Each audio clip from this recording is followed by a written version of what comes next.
Hi friends, July wetness டே 13 பார்க்குறோம். சனிக்கிழமை இருக்குது. காலையில் நேரமே கிளம்பி புதுப்பாக்கம் போயிட்டோம். வெயிட் செக் பண்ணலை.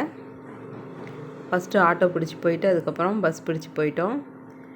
வெயிட் லாஸ் வீடியோவில் இதெல்லாம் ஷேர் பண்ணியிருக்கேன். கோயிலுக்கு போனது சமைச்சதெல்லாம் ஷேர் பண்ணியிருக்கேன். பிடிச்சிருந்ததுன்னா பாருங்கள், இல்லாட்டி வேண்டாம். கடையில் போய் மாலை அதுக்கப்புறம் துளசி வாங்கிட்டு கோயிலுக்கு போயிட்டோம். நிம்மதியாக சாமி கும்பிட்டு கொஞ்ச நேரம் உக்காந்துருந்தோம். நல்லா சில்லுன்னு குளுன்னு காற்றடிச்சிது. சாமியை நல்லா பார்த்தோம். கூட்டம் இல்லை, நேரமே போனதுனால கூட்ட நெரிசல் இல்லாமல் பார்த்துட்டு வந்துட்டோம். ஃபஸ்ட் டைம் போகிறோம். நான் ஃபஸ்ட் டைம் போகிறோம். நானும் என் பொண்ணு பையன்லாம். தங்கச்சியெல்லாம் முன்னாடியே 2 வாட்டி போயிருக்கா. சாமி கும்பிட்டு பிரசாதம் வாங்கி கொடுத்தாங்க. கடையில் புளியோதரை வாங்கி கொடுத்தாங்க. அப்புறம் பசங்களுக்கு சக்கரை பொங்கல் வாங்கி கொடுத்தாங்க. அங்கே உட்காந்து சாப்பிட்டு திரும்ப கீழே இறங்கி வந்துட்டோம். மேலேருந்து பார்க்குறதுக்கு அவ்வளோ ஒரு அழகாக இருக்குது. கீழே இருக்கிறதெல்லாம் குட்டி குட்டியாக தெரிஞ்சுது. அங்கே நின்று வீடியோ ஃபோட்டோலாம் எடுத்துகிட்டு வந்தோம். மேலேருந்து பார்க்குறதுக்கு அழகாக இருந்தது. வியூ சூப்பராக இருந்தது. பச்சை பசேர்னு எங்கே பார்த்தாலும் அழகாக கூட்டமாக வீடெல்லாம் ஒரே மாதிரி இருந்தது, அப்பார்ட்மெண்ட் போல். அதுக்கப்புறம் சாமி கும்பிட்டு கீழே வந்துட்டோம். கீழே அன்னதானம் கொடுத்தாங்க. வெண்பொங்கல் கொடுத்தாங்க. எல்லாத்துக்கும் தொன்னையில் வச்சு நாங்களும் வாங்கி சாப்பிட்டு வந்துட்டோம். உள்ளே நுழையும் போதே ஆஞ்சநேயரும் கருட பகவானும் கம்பீரமாக ஆலோசரத்துக்கு நிற்பாங்க. ஆலோசரத்துக்கு மேலே வானோசரத்துக்குன்னு சொல்லலாம். நல்லா கம்பீரமாக காட்சி அளிப்பாங்க. சாமி கும்பிட்டு வந்ததுக்கப்புறம் தான் நான் வீடியோ பிடிச்சிட்டு இருந்தேன். பசங்களை லீவு நாளில் கூட்டிகிட்டு போவோம். அவங்களுக்கும் ஒரே ஹாப்பி ஆயிடுச்சு. ஜாலியாக விளையாண்டுக்கிட்டே சாமி கும்பிட்டுட்டு சுற்றிட்டு இருந்தாங்க. சாமி கும்பிட்டு முடிச்சுட்டு அன்னதானம் வாங்கிறதுக்கு வந்துட்டோம். ஆளுக்கு ஒரு துணையில் வாங்கி சாப்பிட்டோம். இதுதான் என்னோடய காலை உணவு. மேலே மலை மேலே ஒரு புளியோதரை வாங்கி கொடுத்தாங்க. இங்கே ஒரு பொங்கல். வீக்கெண்டுனால் அது எப்படி தான் தெரியுமோ தெரியல, சூழ்நிலையும் அமைஞ்சிக்கும் போல இருக்குது. ஒயிட் ரைஸ் தான் அதிகமாக சாப்பிடுவேன். லாஸ் ஆகிருந்த வெயிட்டும் கெயின் ஆயிரும். சூடாக இருந்தது பொங்கல். ஊதி சாப்பிட்டு அப்புறமா கிளம்பிட்டோம் வீட்டுக்கு. பஸ்ஸில் போகவும் பசங்களாம் ஜாலியாக என்ஜாய் பண்ணிட்டு வந்தாங்க. வரும்போது நல்லா தூக்க கலக்கத்தில் இருந்தாங்க. நல்லா ஜாலியாக தான் இருந்தாங்க. ஆனால் திரும்ப ரிட்டன் வீட்டுக்கு போகும்போது எல்லாம் பஸ்லேயே தூங்கிட்டாங்க. தூங்கினவங்களை எழுப்பி அதுக்கப்புறம் இறக்கி கூட்டிகிட்டு போனோம்.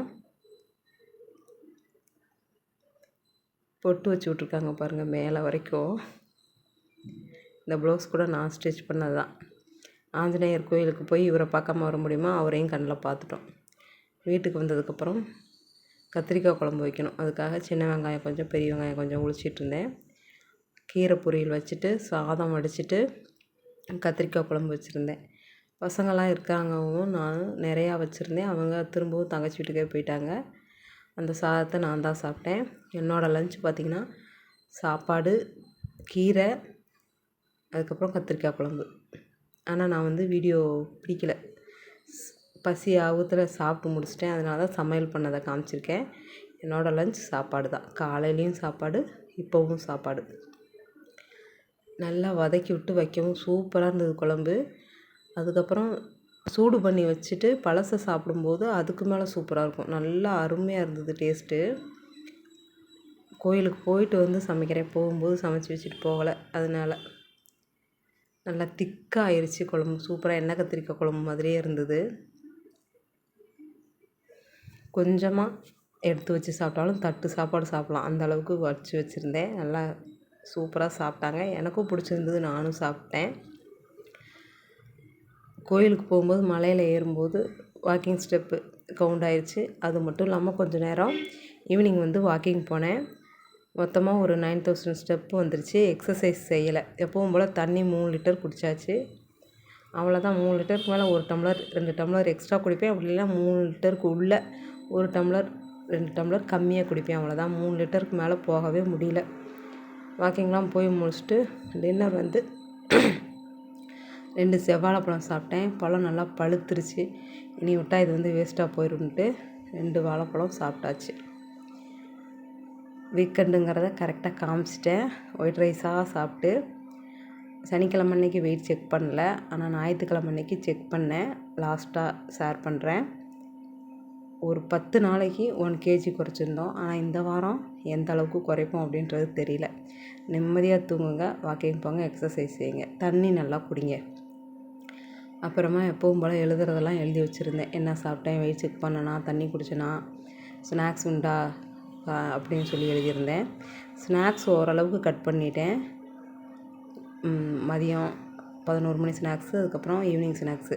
அதே மாதிரி காலையில் டயத்தில் குடிக்கிறேன் ஒவ்வொரு நாளைக்கு காஃபி, டீ. சாயந்தரம் சுத்தமாக கட் பண்ணியாச்சு. சனிக்கிழமை வெயிட் செக் பண்ணல, எழுதி வச்சாச்சு. இது பார்த்திங்கன்னா ஞாயிற்றுக்கிழமை வெயிட்டு எவ்வளோ இருக்குதுன்னு பார்த்தீங்கன்னா 72,900. 73 வரைக்கும் போகாதது நல்லது. பாய், நாளைக்கு பார்க்கலாம். தேங்க்ஸ் ஃபார் வாட்சிங்.